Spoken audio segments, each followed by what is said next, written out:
What's happening, everybody? I'm Tyrone Bowman. This is Tyrone Bowman Tonight. Before I get started on this evening's topic, I'd like to extend an invitation for those of you that would like to subscribe to Tyrone Bowman Tonight. If you like the content of this program, please subscribe and hit the like button. I'd appreciate it.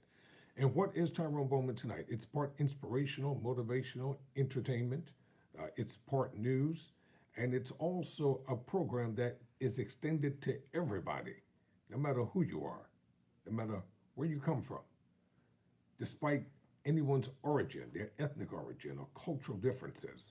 Everyone is invited to be a part of this program. And this that doesn't matter about your sexuality, your faith, or your religious persuasions, or your political party. I want to engage and have a conversation with you.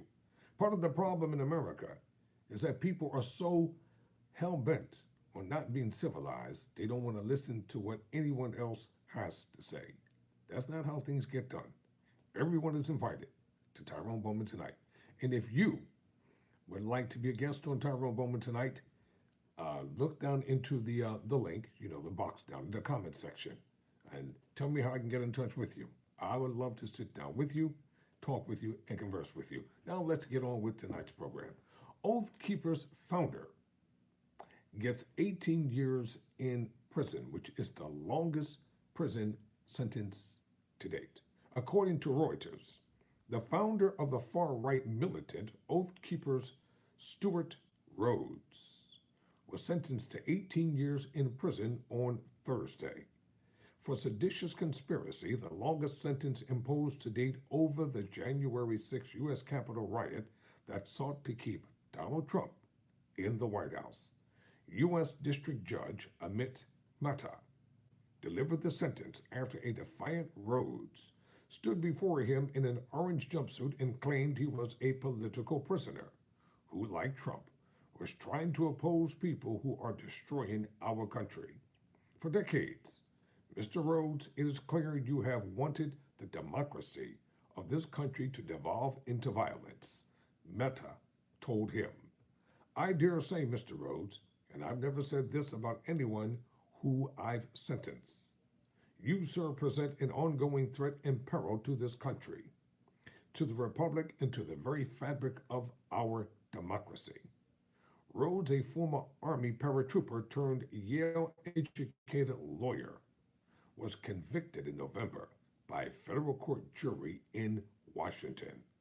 Rhodes' prison term represents the longest sentence for any of the 1,000 plus people charged in connection with the January 6, 2020 Capitol attack by supporters of Republican then President Trump in a failed bid to block Congress from certifying Democratic rival Joe Biden's November 2020 election victory. Until now, the longest sentence was 14 years in prison given to a Pennsylvania man who attacked police during the rampage. Prosecutors had sought a sentence of 25 years for Rhodes. Let me just insert this right here and ask this question. If former President Barack Obama had committed the same treacherous crimes that others had done, what do you think would have happened to him? Now on to the story. Mr. Rhodes has led a conspiracy to use force and violence to intimidate and coerce members of our government into stopping the lawful transfer of power following a presidential election. Federal prosecutor Karen Rakowski said, as the court just found, that is terrorism. Rhodes expressed no remorse and instead accused the far left of destroying America. Let that sink in. The far left is destroying America, and the far right is everything good about America. I believe this country, according to the article, is incredibly divided. And this prosecution, not just of me, but of all January Sixers is making it even worse. I consider every January Sixer a political prisoner, and all of them are being grossly overcharged, he said. He also vowed to expose the criminality of this regime from his prison cell. In addition to seditious conspiracy, a felony charge involving attempting to overthrow, put down, or to destroy by force the government of the United States. Rhodes was convicted of obstructing an official proceeding and tampering with documents. Rhodes was acquitted of two other charges. Rhodes, who wears an eye patch after accidentally shooting himself in the face with his own gun, founded the Oath Keepers in 2009. The militant group's members include, now this is the worst part, current and retired U.S. military personnel, law enforcement officers, and first responders.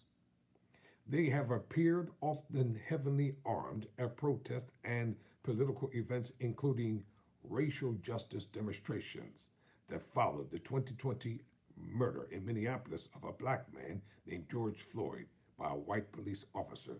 That is the reason why they cover their faces, because they don't want to be recognized.